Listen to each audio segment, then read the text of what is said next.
അപ്പോൾ നിങ്ങൾ എല്ലാവരും സുഖമായിട്ടിരിക്കുന്നത് വിചാരിക്കണം. ഇവിടെയും ഞങ്ങൾ സുഖമായിട്ടിരിക്കണം. ഇവിടെ ഇപ്പോൾ തണുപ്പൊക്കെ മാറി ചെറുതായിട്ട് ചൂടൊക്കെ തുടങ്ങിയിട്ടുണ്ട്. പിന്നെ വേറെ പ്രത്യേകിച്ച് വിശേഷങ്ങളൊന്നുമില്ല. വിശേഷങ്ങളൊക്കെ ഞാൻ വീഡിയോ കഴിയുമ്പോൾ അവസാനം പറയാം, അല്ലെങ്കിൽ നമ്മുടെ വീഡിയോയ്ക്ക് ലെങ്ത് കൂടും. അപ്പോൾ ചിലർക്ക് അത്രയ്ക്ക് കേൾക്കാൻ വേണ്ടിയിട്ട് ഇഷ്ടമില്ലാത്ത ആൾക്കാരുണ്ടാവുമല്ലോ. അപ്പോൾ നമ്മുടെ കോഴിയുടെ വിശേഷങ്ങളൊക്കെ ഞാൻ വീഡിയോ കഴിയുമ്പോൾ പറയാം. അപ്പോൾ ഇന്ന് നമ്മൾ ഉണ്ടാക്കുന്നത് എഗ് പൊറോട്ടയാണ് ഉണ്ടാക്കുന്നത്. നല്ല ലെയറൊക്കെ ആയിട്ട് കിട്ടും, നല്ല സോഫ്റ്റ് ആയിട്ടിരിക്കും, പുറം ഭാഗം നല്ല ക്രിസ്പി ആയിട്ടിരിക്കും. പൊറോട്ട എന്ന് പറയുമ്പോൾ നിങ്ങൾ വിചാരിക്കും ഭയങ്കര പാടാന്ന്. ശരി, ഒട്ടും പാടില്ല കേട്ടോ. ശരിക്കും ഭയങ്കര സിമ്പിളായിട്ട് വളരെ കുറച്ച് നേരം കൊണ്ട് നമുക്ക് ചപ്പാത്തിക്ക് ഉണ്ടാക്കുന്ന സമയം മതി. ആ സമയം കൊണ്ട് തന്നെ അത്രയ്ക്ക് സമയം കൊണ്ട് നമുക്ക് നമ്മുടെ എഗ് പൊറോട്ട നമുക്ക് റെഡിയാക്കിയിട്ട് എടുക്കാം. അപ്പോൾ ഇനി വേറെ വിശേഷമൊന്നുമില്ല. അപ്പോൾ ഇനി നമുക്ക് പൊറോട്ട ഉണ്ടാക്കാൻ വേണ്ടിയിട്ട് നമ്മുടെ അടുക്കളയിലേക്ക് പോകാം. ഒന്നും കോഴികളും തറവൊന്നുമില്ല, എല്ലാവരും കൂട്ടിലാണ്. എൻ്റെ സൗണ്ട് കേട്ടിട്ട് എല്ലാവരും അവിടെ കിടന്നിട്ട് സൗണ്ട് ഉണ്ടാക്കുന്നുണ്ട്, എന്താ അയച്ചിടാത്തെന്ന് ചോദിച്ചിട്ട്.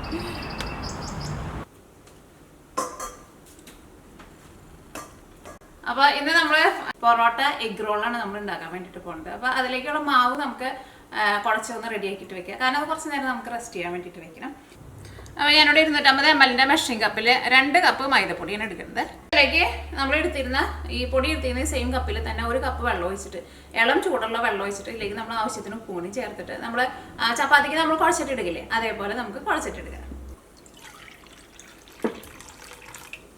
അപ്പോൾ ഇനി ഇതിലേക്ക് നമുക്ക് ആവശ്യത്തിന് ഉപ്പ് ചേർക്കാം. 1 കപ്പ് ഇളം ചൂടുള്ള വെള്ളം.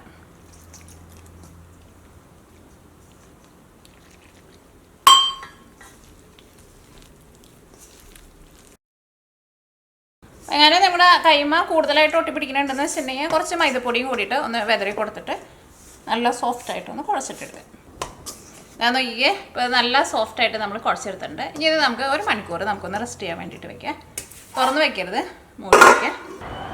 ഇന്നലെ രാത്രി ഇവിടെ നല്ല മഴയായിരുന്നു കേട്ടോ. നമ്മളത് കിളിക്കുഞ്ഞുങ്ങൾ മഴയൊക്കെ കണ്ടിട്ട് നല്ല തണുത്ത് വിറച്ചിരിക്കുകയാണ് അവർ.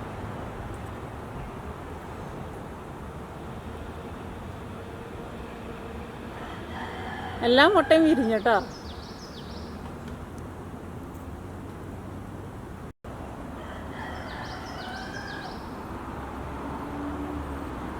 നമ്മുടെ പൊടി നമ്മളിപ്പോൾ കുറച്ച് വെച്ചിട്ട് 1 മണിക്കൂറായിട്ടുണ്ട്. ഞാനിവിടെ കൗണ്ടർ ടോപ്പും ഇട്ടിട്ടാണ് പരത്താൻ വേണ്ടിയിട്ട് പോകുന്നത്. അപ്പോൾ നിങ്ങൾ എവിടെ ഇട്ടിട്ടാണ് നിങ്ങൾ റെഡിയാക്കണമെന്ന് വെച്ചിട്ടുണ്ടെങ്കിൽ അവിടെ കുറച്ച് മൈദപ്പൊടി ഒന്ന് വിതറി കൊടുക്കുക. നമ്മുടെ ഈ മാവുണ്ടല്ലോ ഒന്നും കൂടി നമുക്ക് ഇതേപോലെ ഒന്ന് കുഴച്ച് ഇതേപോലെ ഒന്ന് ഇങ്ങനെ ഒന്ന് ഷേപ്പാക്കിയിട്ട് എടുക്കാം.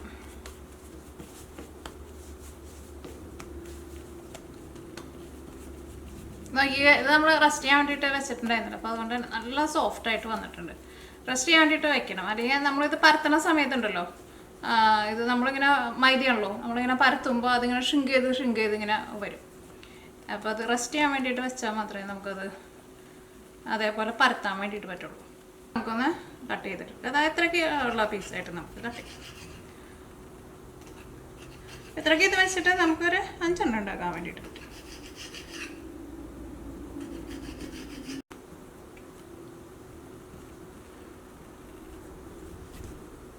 അപ്പോൾ ഇതിൽ നിന്ന് ഓരോ ഉരുളി എടുത്തിട്ട് ഈ മൈദ നമ്മളെപ്പോഴും കുഴയ്ക്കുമ്പോൾ നിങ്ങൾക്ക് അറിയായിരിക്കും, ഇതേപോലെ ഇങ്ങനെ ഉള്ളിലേക്ക് ഇങ്ങനെ നമ്മൾ ഫോൾഡ് ചെയ്ത് ഇങ്ങനെ നമ്മൾ വെച്ച് കൊടുക്കണം. അപ്പോൾ അത് നമുക്കത് നല്ല സ്മൂത്തായിട്ട് നമുക്ക് നല്ല റൗണ്ട് ഷേപ്പിൽ നമുക്ക് കിട്ടുള്ളൂ.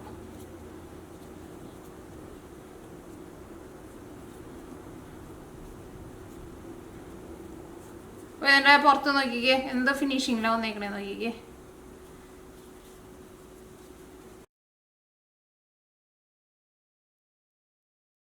നിങ്ങൾ 250 ml മെഷറിംഗ് കപ്പിൽ 1 കപ്പ് പൊടി എടുക്കാമെന്ന് വെച്ചിട്ടുണ്ടെങ്കിൽ നിങ്ങൾക്ക് 4 എണ്ണം കിട്ടുള്ളൂ കേട്ടോ.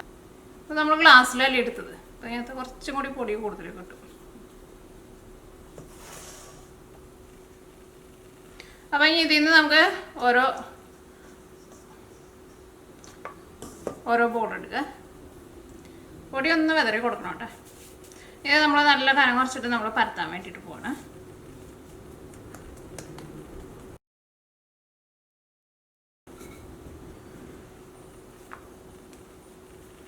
ഇതിപ്പോൾ നല്ല സോഫ്റ്റായിട്ട് വന്നിട്ടുണ്ട്. ഇപ്പോൾ നമ്മൾ റെസ്റ്റ് ചെയ്യാൻ വേണ്ടിയിട്ട് വെച്ചതുകൊണ്ട് തന്നെ ഇത് നമുക്ക് ഇതേപോലെ ഇങ്ങനെ പരത്താൻ വേണ്ടിയിട്ട് പറ്റുന്നുണ്ട്. റെസ്റ്റ് ചെയ്യാൻ വേണ്ടിയിട്ട് നമ്മൾ വെച്ചില്ല എന്ന് വെച്ചിട്ടുണ്ടെങ്കിൽ നമ്മൾ ഇത് പരത്തുമ്പോഴേക്കും ഇതെല്ലാം കൂടിയിട്ട് ഇങ്ങനെ ഷ്രിങ്ക് ചെയ്ത് ഇങ്ങനെ ഉള്ളിലേക്ക് തന്നെ ഇങ്ങനെ വരും. നമ്മൾ റെസ്റ്റ് ചെയ്യാൻ വേണ്ടിയിട്ട് 1 മണിക്കൂർ നമ്മൾ വെക്കണം കേട്ടോ, അത് മറക്കരുത്. ഇതിനിപ്പോൾ കറക്റ്റ് ഒരു റൗണ്ട് ഷേപ്പ് ഒന്നും വേണമെന്നില്ല, കാരണം ഇത് നമ്മൾ ഇനി ഫോൾഡ് ചെയ്യും. എത്ര കനം കുറച്ചിട്ട് പരത്താൻ വേണ്ടി പറ്റണോ അത്രയ്ക്ക് കനം കുറച്ചിട്ട് പരത്തിയിട്ടെടുക്കുക. പിന്നെ അടിയിൽ പൊടിയിടാൻ വേണ്ടിയിട്ട് മറക്കരുത്, പ്രത്യേകം ശ്രദ്ധിക്കുക, അല്ലെങ്കിൽ അവസാനം നമ്മളിത് ഫോൾഡ് ചെയ്യുന്ന സമയത്ത് നമുക്ക് ഫോൾഡ് ചെയ്യാൻ വേണ്ടിയിട്ട് പറ്റില്ല. ഇതിൻ്റെ മുകളിലേക്ക് ഞാനിവിടെ കുറച്ച് ബട്ടർ ഒന്ന് ബ്രഷ് ചെയ്ത് കൊടുക്കുന്നുണ്ട്. ഒരു കുഞ്ഞൂറും പൊടി പോകണം.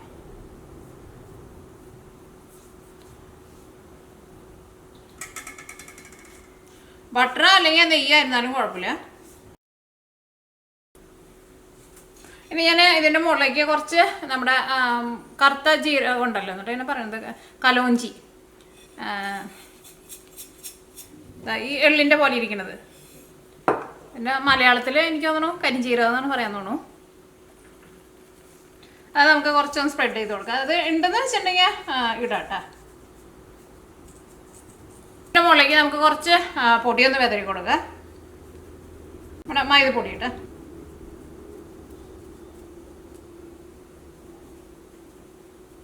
ഇത് നമുക്ക് ഫോൾഡ് ചെയ്തെടുക്കാം.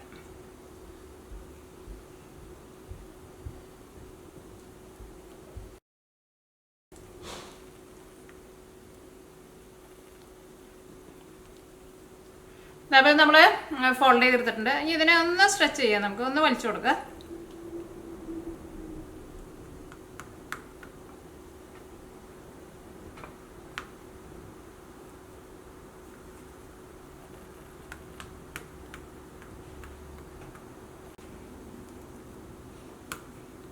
അതേപോലെ ഒന്ന് നന്നായിട്ടൊന്ന് വലിച്ച് അതേപോലെ ഒന്ന് നീട്ടിയെടുക്കാം.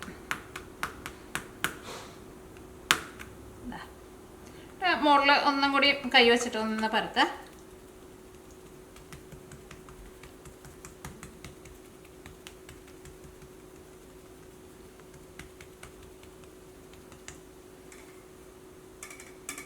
അതിൻ്റെ മുകളിലേക്ക് നമുക്ക് കുറച്ച് ബട്ടർ ഒന്നും കൂടി ഒന്ന് ബ്രഷ് ചെയ്ത് കൊടുക്കുക.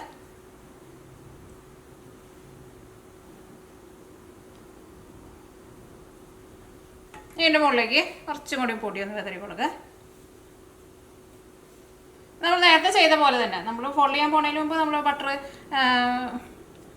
ഒന്ന് ബ്രഷ് ചെയ്ത് കഴിഞ്ഞിട്ട് പൊടി ഇട്ട് കഴിഞ്ഞിട്ട് നമ്മൾ ഫോൾഡ് ചെയ്തു. അത് കഴിഞ്ഞിട്ട് വലിച്ച് കഴിഞ്ഞിട്ട് നമ്മൾ കുറച്ചും കൂടി ബട്ടർ ഇട്ട് കഴിഞ്ഞിട്ട് കുറച്ച് പൊടി ഇട്ട് കഴിഞ്ഞിട്ട് നമ്മൾ ഫോൾഡ് ചെയ്യാം. ഇത് നമുക്ക് റോൾ ചെയ്യാം. ഇതേപോലെ ഇങ്ങനെ റോൾ ചെയ്ത് എടുക്കാം. ഉണ്ടാവും അതിങ്ങനെ കൈ കൊണ്ട് ഉള്ളിലേക്ക് ആക്കി പോട്ടെ. എൻ്റെ എത്തുമ്പോൾ എന്ത് ചെയ്യണം, ദാടിയിലേക്ക് ഇവിടെ ഇങ്ങനെ ഉറപ്പിച്ചു കൊടുക്കാം. അപ്പോൾ ഇത്രയ്ക്കേ പണിയുള്ളൂ. അപ്പോൾ ഈ ബാക്കിയുള്ളതെല്ലാം നമുക്ക് ഇതേപോലെ നമുക്ക് റെഡിയാക്കിയിട്ട് എടുക്കാം. എല്ലാവരും നമ്മൾ റോൾ ചെയ്ത് റെഡിയാക്കിയിട്ട് വെച്ചിട്ടുണ്ട്. ഇനി നമുക്ക് ഇതിലേക്ക് മുട്ട വേണമല്ലോ. അപ്പോൾ ഞാൻ ഒരെണ്ണത്തിന് ഒരു മുട്ട കണക്കാട്ട എടുക്കുന്നത്. അപ്പോൾ നമ്മൾ 5 ബോളെല്ലാം ഉണ്ടാക്കിയിട്ടുണ്ടായിരുന്നത്. അതിനകത്ത് ഒരു ബോള് കുറച്ച് ചെറുതായിരുന്നല്ലോ. എടുക്കുമ്പോൾ നമ്മൾ വലിയ ബോൾ എടുത്തിട്ടുണ്ടായിരുന്നില്ല, അത്രയ്ക്ക് വലുപ്പത്തിലുള്ളത് എടുക്കണം കേട്ടോ. ഇതാണ് നമ്മുടെ ചെറുതായിരുന്നത്. ഇതിന് നമുക്ക് അത്രയ്ക്ക് അങ്ങനെ റൗണ്ടിനെ നമുക്ക് റോൾ ചെയ്യാനുള്ളത് കിട്ടിയിട്ടുണ്ടായിരുന്നില്ല. അപ്പോൾ നിങ്ങൾ 250 ml മെഷറിംഗ് കപ്പിൽ എടുക്കാമെന്ന് വെച്ചിട്ടുണ്ടെങ്കിൽ കറക്റ്റ് നിങ്ങൾക്ക് 4 ഉണ്ടാക്കാൻ വേണ്ടിയിട്ട് പറ്റും. മുട്ട നമ്മൾ മിക്സ് ചെയ്യാൻ വേണ്ടിയിട്ട് പോവാണ്. അപ്പോൾ ഒരു 4 മുട്ട എടുത്തിട്ടുണ്ട്. ഇതിലേക്ക് സവോള നല്ല പൊടിയായിട്ട് കട്ട് ചെയ്തിട്ട് വേണം ചേർക്കാൻ വേണ്ടിയിട്ട്. ഇത് പച്ചമുളക്, അതൊക്കെ നിങ്ങളുടെ എരിവിനനുസരിച്ചിട്ട് ചേർത്തോട്ടെ. സാധാരണ നമ്മൾ മുട്ട പൊരിക്കാൻ വേണ്ടിയിട്ട് എന്തൊക്കെ ചേർക്കാം അതൊക്കെ. പിന്നെ ഞാനിവിടെ കുറച്ച് സ്പ്രിംഗ് ഓണിയൻ എടുത്തിട്ടുണ്ട്. നിങ്ങളുടെ അടുത്ത് മല്ലിയില ഉണ്ടെന്ന് വെച്ചിട്ടുണ്ടെങ്കിൽ മല്ലിയില ചേർക്കുക. എൻ്റെ അടുത്ത് മല്ലിയില ഇല്ല കേട്ടോ. ഇതെല്ലാം കൂടിയിട്ട് നമുക്ക് നന്നായിട്ടൊന്ന് മിക്സ് ചെയ്യാം. അപ്പോൾ നമ്മൾ റെഡിയാക്കിയിട്ട് വെച്ചിട്ടില്ലേ, ഇത് നമ്മൾ പരത്താൻ വേണ്ടിയിട്ട് പോകട്ടെ. ഫസ്റ്റ് കൈ കൊണ്ട് ഇങ്ങനെ ഒന്ന് പ്രസ് ചെയ്ത് കൊടുക്കുക.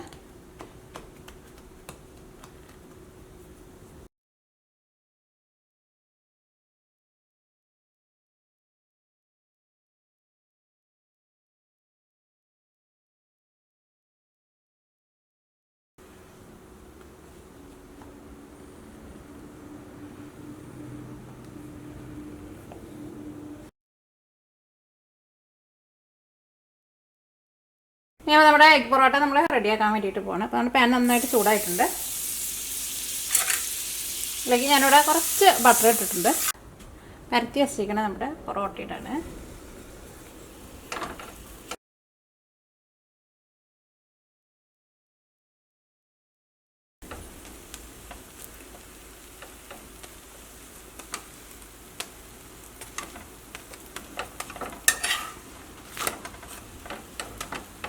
ഇനി ഇതിൻ്റെ മുകളിലേക്ക് ഞാൻ ഇതിൻ്റെ മുകളിലേക്ക് മുട്ട നമ്മൾ റെഡിയാക്കിയിട്ട് വെച്ചില്ല, അത് ബ്രഷ് ചെയ്തിട്ടാണ് കൊടുക്കുന്നത്. അല്ലെങ്കിൽ നമ്മുടെ ഈ പൊറോട്ട ഉണ്ടല്ലോ, അത് ഞാൻ വേറെ ഒന്ന് സെപ്പറേറ്റ് ഉണ്ടാക്കി കാണിക്കാം. ഈ പൊറോട്ട നമ്മൾ റെഡിയാക്കി മാറ്റി വെച്ചിട്ട് കുറച്ച് ഓയിൽ ഒഴിച്ചിട്ട് നമ്മൾ മുട്ട പൊരിക്കാൻ വേണ്ടിയിട്ട് ഒഴിക്കില്ല, അങ്ങനെ ഒഴിച്ച് കഴിഞ്ഞിട്ട് അതിൻ്റെ മുകളിലേക്ക് നമ്മൾ ഈ പൊറോട്ട അങ്ങോട്ട് വയ്ക്കണം.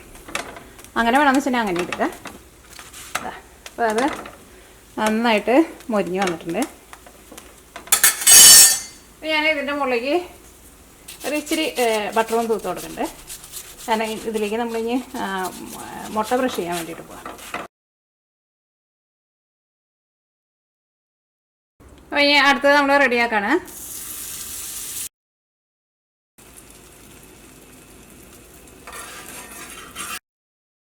അപ്പോൾ ഇതേപോലെ പൊറോട്ട വേണമെന്ന് വെച്ചിട്ടുണ്ടെങ്കിൽ അങ്ങനെ കഴിക്കാം കേട്ടോ. മുട്ട വയ്ക്കാണ്ട് ഇങ്ങനെ വേണമെന്ന് വെച്ചിട്ടുണ്ടെങ്കിൽ ഇങ്ങനെയും റെഡിയാക്കിയിട്ട് എടുക്കാം.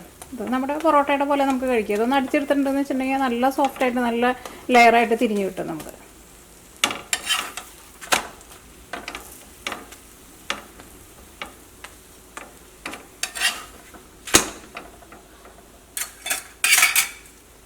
അപ്പോൾ ഈ മുട്ട ഒഴിക്കാൻ പോകണമെങ്കിലും കുറച്ച് ബട്ടർ ഒന്ന് സ്പ്രെഡ് ചെയ്ത് കൊടുക്കുക.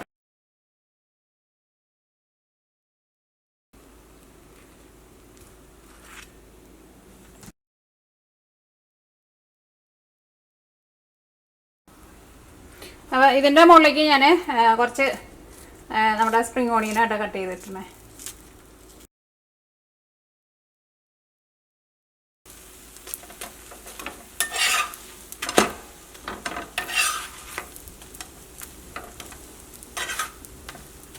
നമ്മുടെ 4ാമത്തെ റെഡി ആയിട്ടുണ്ട്. അപ്പോൾ ഈ മുകളിൽ ഇടുന്നത് നിങ്ങൾക്ക് ഇഷ്ടമുള്ള അതൊക്കെ ഇടാം. മല്ലിയില വേണമെന്ന് വെച്ചിട്ടുണ്ടെങ്കിൽ മല്ലിയില ഇടാം, ഒണിയൻ വേണമെന്ന് വെച്ചിട്ടുണ്ടെങ്കിൽ അത് മാത്രമായിട്ട് ഇടാം, മുട്ട വേണമെന്ന് വെച്ചിട്ടുണ്ടെങ്കിൽ മുട്ട വയ്ക്കുക. അങ്ങനെ നമ്മുടെ ഇഷ്ടത്തിനനുസരിച്ചിട്ട് മാറ്റം വരുത്താം.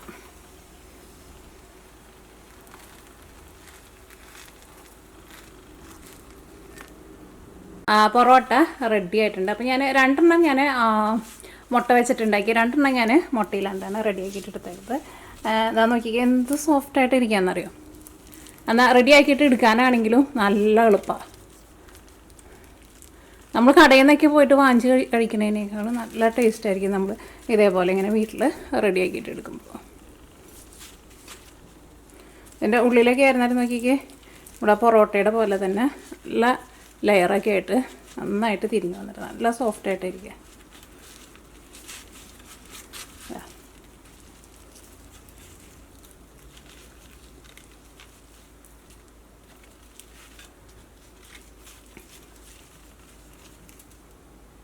അപ്പോൾ എൻ്റെ പൊറോട്ട ഉണ്ടാക്കലൊക്കെ കഴിഞ്ഞു. ഞാൻ കുറച്ച് നേരം ഞാൻ താറാവിനെ ഞാൻ അയച്ചിടാൻ വേണ്ടിയിട്ട് പോവാണ്. കോഴീനെ ഞാൻ അയച്ചിരുന്നില്ല, കാരണം താറാവിനെ എനിക്ക് പെട്ടെന്ന് കൂട്ടിൽ കയറ്റാൻ വേണ്ടിയിട്ട് പറ്റും. ഇപ്പോൾ എൻ്റെ പണികളൊന്നും കഴിഞ്ഞിട്ടില്ല അവിടെ അടുക്കളയിൽ. അപ്പോൾ ഞാൻ താറാവിനെ മാത്രമായിട്ട് പുറത്തേക്ക് വിടാൻ വേണ്ടി പറ്റുമെന്ന് വിചാരിക്കുന്നു, കാരണം അവർക്ക് വെള്ളമൊക്കെ നന്നായിട്ട് വേണം. അപ്പോൾ ഒരു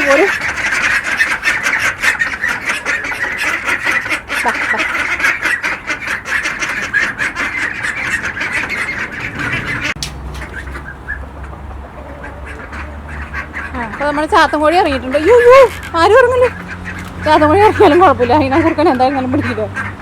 ഈ താറാവുകൾ എന്താ ഇറങ്ങാത്ത? കോഴികളെ ഇറങ്ങി എനിക്ക് പണിയാവും, കാരണം അവരെ നമുക്ക് കയറ്റാൻ വേണ്ടിയിട്ട് പറ്റത്തില്ല. എൻ്റെ മക്കളെ ഒന്ന് കയറിയതേ ഓരോരുത്തർ ചാടി ഇറങ്ങി വരുന്നു. അപ്പോൾ എനിക്ക് അവരെ തന്നെയായിട്ട് എനിക്ക് അയച്ചിടാൻ വേണ്ടിയിട്ട് പറ്റിയില്ല, കാരണം മറ്റേ പെടക്കോഴികൾ ഇറങ്ങാൻ വേണ്ടിയിട്ട് നോക്കാം. അപ്പോൾ നമ്മുടെ ചാത്തൻകോഴി മാത്രം ഇറങ്ങിയിട്ടുണ്ട്, പക്ഷേ അവനെ കുറുക്കനൊന്നും പിടിക്കത്തില്ല. അപ്പോൾ ഇനി ഞാൻ അകത്തേക്ക് പോവാണ്, കാരണം എനിക്ക് അകത്ത് കുറച്ചും കൂടി പണിയുണ്ട്. അത് കഴിഞ്ഞിട്ട് വന്നിട്ട് ഞാൻ അഴിച്ചിട്ടുള്ളൂ. അപ്പോൾ ഞാൻ നേരത്തെ ചാത്തൻകോഴീനെ അഴിച്ചിട്ടുണ്ടായിരുന്നില്ലേ, ചാത്തൻകോഴി കൂട്ടിന് ചാടി ഉണ്ടായിരുന്നില്ലേ, അത് കഴിഞ്ഞ് കുറച്ച് നേരം കഴിഞ്ഞപ്പോൾ ഞാൻ വന്നിക്ക് അകത്തിരുന്നിട്ട് ഒരു സമാധാനമില്ല. വന്നു കഴിഞ്ഞിട്ട് ഞാൻ ഈ ഗ്രീൻ ഹൗസിൻ്റെ ഉള്ളിലേക്ക് ആക്കിയിട്ട് ഇവിടെ അടച്ചിട്ടിട്ടുണ്ടായിരുന്നു.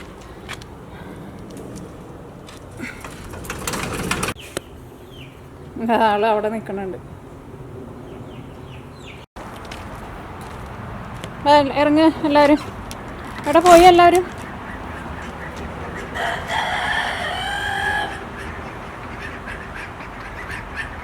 അപ്പോൾ ഇനി ഞാനിവിടെ പുറത്ത് ഇരിക്കണം, വരാനെ ഞാൻ അഴിച്ചിടാൻ വേണ്ടിയിട്ട് പോവാണ്.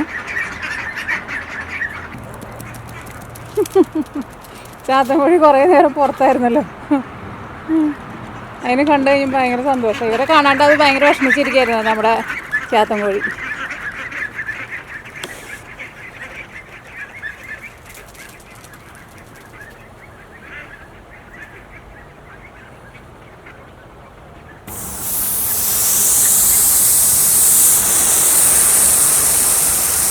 അതിനെ പുറത്ത് അയച്ചിട്ടപ്പോൾ വലിയ ഇഷ്ടമായി. ഞാൻ കുറച്ച് വെള്ളമൊക്കെ അടിച്ചു കൊടുക്കുകയാണ്. ഭയങ്കര ഇഷ്ടമായി.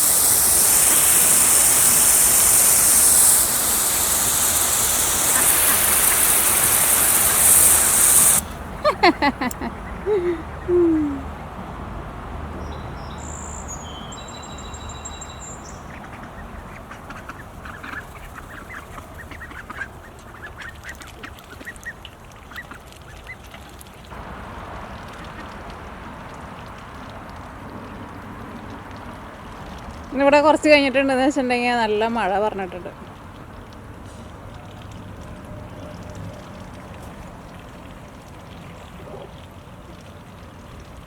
അപ്പോൾ അതവിടെ കൂട്ടിൽ 2 കോഴി മുട്ടയിട്ട് വെച്ചിട്ടുണ്ട്. ഇത് എൻ്റെ ഇവിടെ അവരുടെ പെല്ലറ്റ്സ് ഞാനിവിടെ വെച്ചിട്ടുണ്ടായിരുന്നു. ഒരു കൂടിൻ്റെ അടിയിലുണ്ട്. അതിൻ്റെ അവിടെ ഒക്കെ പൊട്ടിച്ച് അവിടെയാണ് മുട്ടയിട്ട് വെച്ചത്.